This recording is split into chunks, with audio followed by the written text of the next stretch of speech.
رقابت ها تو رفت جالبتر و جذابتر می شوند. دوستان عزیز، محمدی یوسف زاده همون پهلوانی که نسبتاً جوانتر است در برابر کریمزاد نوروز قرار می گیرد و شروع شوق مخلصان برای شاه جایزه بعدی در میان فردوس نسیموف و فخرالدین پهلوان گذاشته شد و رقابت ها همونطور که گفتم جالبتر می شود تا رفت. برای پهلوانان حساستر، مخلصان هم در حال به شور و شوق آمدن هستند و می خواهند که ببینند تا کدام از این پهلوانان با گرفتن شاه جایزه نصیب می شود. دو شاه جایزه از 4 شاه جایزه الکی صاحب خود را دریافت.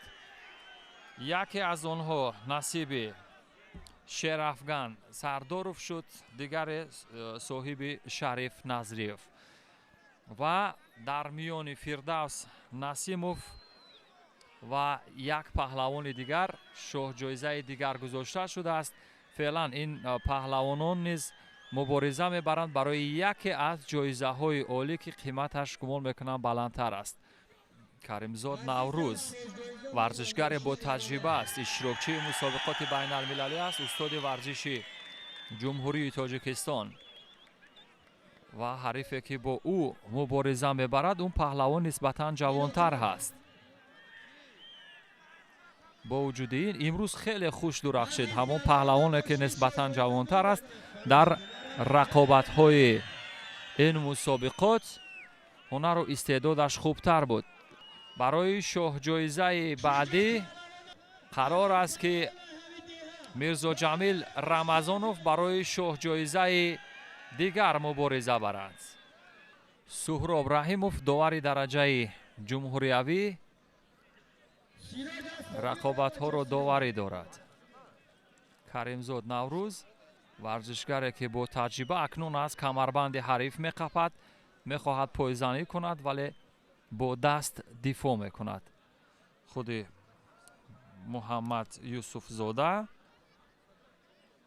به همین ترتیب در این کوشش هیچ کدام از ورزشگران موفق نمی شود. موقعیت های کریمزاد خوبتر است نسبت به حریف، همون لحظه قپیدن، ولی نتیجه نیست. و این هم یک عملکرد جذاب بود از سوی کریمزاد. ببینید به چه شکل اجرای اصول میکند.